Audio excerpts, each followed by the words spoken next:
ஓம் ஸ்ரீ குருப்யோ நம. ஸ்ரீ மகாபரிவாச்சரணம். இன்னைக்கு தெய்வத்தின் குரல் பாகம் 5ல் குருமூர்த்தியும் திரிமூர்த்திகளும் என்ற தலைப்பில் பெரியவா சொல்றது மேலே வாசிக்கிறேன். இது பக்கம் 222 ஆரம்பிக்கிறது. அப்புறம் கோவிலில் ஆழ்வார் நாயன்மார் போன்ற பக்தர்களை பார்க்கும்போது அவர்களுடைய பக்தியின் உயர்வுக்காக அவர்களை நமஸ்கரிக்க தோன்றுகிறது. பிரம்மாவானால் இப்படி பக்தர் என்று விசேஷமாக சிறப்பிக்கப்படும் அடியார் கோஷ்டியிலும் சேரவில்லை. மற்ற கிஞ்சித் சக்தி மூர்த்திகளை, சொல்ப சக்தி படைத்த தேவதைகளை அவரவருக்குள்ள சக்திக்காக நமஸ்கரிப்பது போல இவருக்கும் பண்ணிவிட்டு போகலாமே என்றால், இவருடைய சக்தி என்ன? சிருஷ்டி செய்வது. அதாவது நமக்கு ஜென்மாவை தந்து தலையெழுத்து கர்மம் என்று தலையில் அடித்து கொண்டுகிறோமே, அதை பழைய ஸ்டாக்கிலிருந்து இந்த ஜென்மாவில் அனுபவிக்க வேண்டியது இவ்வளவு என்பதை எழுதி விடுவது. அதோடு அவர் வேலை முடிந்தது. அதற்கப்புறம் அவர் நமக்கு செய்யக்கூடியது எதுவுமே இல்லை. ஒவ்வொரு சாஸ்திரத்திலும் சயின்ஸிலும் விதிகள் என்று பலவற்றை சொல்கிறோம். அவை மாற்ற முடியாத நியதிகள் தானே, ரூல்கள் தானே. மாற்ற முடியாததாக நம் தலையில் விதியை எழுதும் பிரம்மாவுக்கே விதி என்று பெயர் இருப்பதால் அவரும் சுதந்திரமாக நமக்கு எந்த அனுகிரகமும் செய்ய முடியாத ஒரு ரூல் மாதிரி தான் இருப்பதாக தோன்றுகிறது. ஆகையினால் அவரிடம் பக்தி பொங்கிக் கொண்டு வரும்படி எதுவுமே நமக்கு இல்லை. கிஞ்சித்து சக்தி உள்ளவரானாலும் நம்மை காட்டிலும் எவ்வளவோ பெரிய சக்தர் தானே.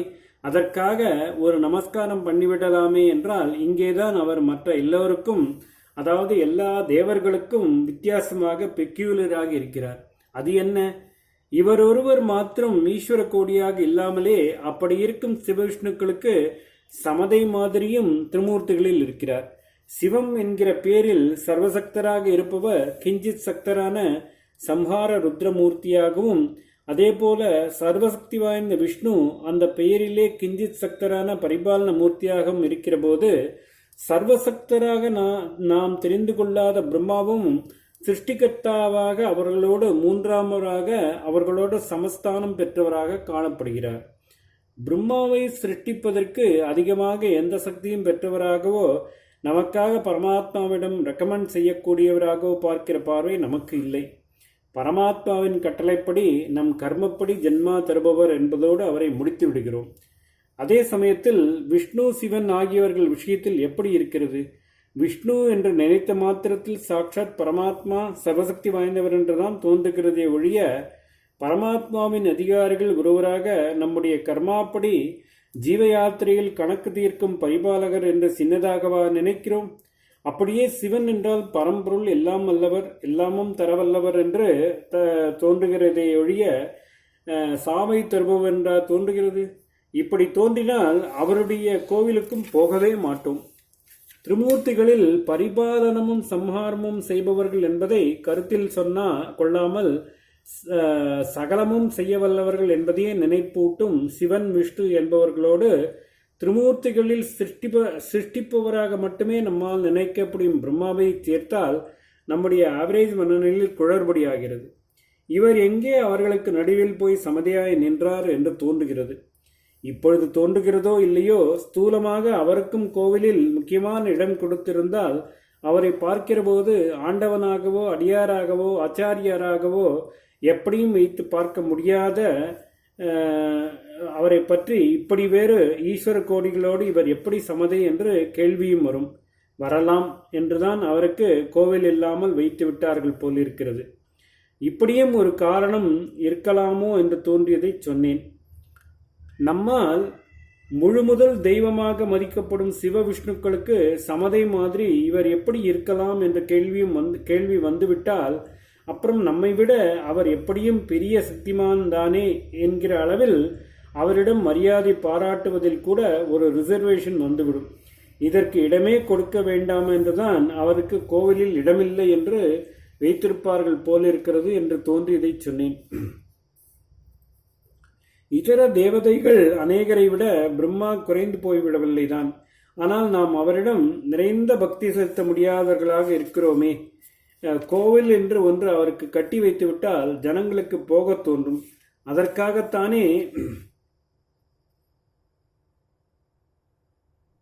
கோவில் கட்டுவதே. ஆனால் போய் அவரை தரிசனம் செய்தால் அவரிடம் பொங்கிக் கொண்டு பிரேமை பக்தி வருவதாக இருக்காது. யாருக்காவது பிரம்மாவிடம் பக்தி என்று கேள்விப்படுகிறோமோ? விசேஷமாக பக்தி வராவிட்டால் போகிறது. சித்திரகுப்தன் மாதிரியானவர்களிடம் மட்டும் பெரிசாக பக்தி வந்துவிடுகிறதா என்ன என்றால் அங்கேயெல்லாம் கேள்வியும் வருவதில்லையோ இல்லையோ. அதனால் நம்மை விட நிச்சயம் பெரியவர் என்று ஒரு நமஸ்காரம் செய்துவிட முடிகிறது. இவரிடம் மட்டும் கேள்வி, சிவவிஷ்ணுக்களோடு இவருக்கு எப்படி சமஸ்தானம் என்று. அவர் அப்படி சமஸ்தானம் கொண்டாடாமலே இருக்கலாம், அவரை குற்றம் சொல்ல வேண்டாம். ஆனால் பிரம்மா விஷ்ணு சிவன் என்ற திரிமூர்த்திகள் என்று கேட்டு கேட்டு நமக்கு அப்படிப்பட்ட அபிப்பிராயம் ஆழமாக ஏற்பட்டிருக்கிறதே. அதனால் கேள்வி புறப்படத்தான் செய்யும். கேள்வி வருகிற இடத்தில் பக்தி எப்படி இருக்கும்? விசேஷ பக்தி என்றில்லை, சாதாரணமாக ஒரு மரியாதை உணர்ச்சி கூட எப்படி இருக்கும்?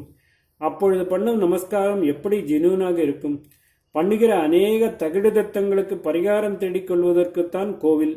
கோவிலுக்கு போயே மனப்பூர்வமாயில்லாமல் ஒப்புக்கு நமஸ்காரம் செய்வதென்றால் அது ரொம்பவும் தோஷந்தானே. இப்படி வேண்டாம் என்றுதான் பிரம்மாவுக்கு கோவில் இல்லாமல் விட்டிருக்கலாம். அவருடைய குறைபாடு இல்லை. காரணம் நம் குறைபாடுதான். அவருடைய சக்தி இப்படி என்று நம்மால் கணித்து கொள்ள முடியாமல் நாம் பக்தி வைக்கக்கூடிய 3 பிரிவில் எதிலும் அவரை வைக்க முடியாமல் கிஞ்சித் சக்தர் என்ற பிரிவில் வைக்கலாமே என்றால் பின்னே பூர்ண சக்தர்களோடு சமம் மாதிரி இருக்கிறாரே என்று கேட்டுக்கொண்டு நாம் இருப்பதால் பொய் நமஸ்காரம் என்னும் தோஷம் நமக்கு சேர்ந்து விட வேண்டாம் என்ற கருணையினாலேயே அவருக்கு கோவில் இல்லாமல் வைத்திருக்கிறார்கள்.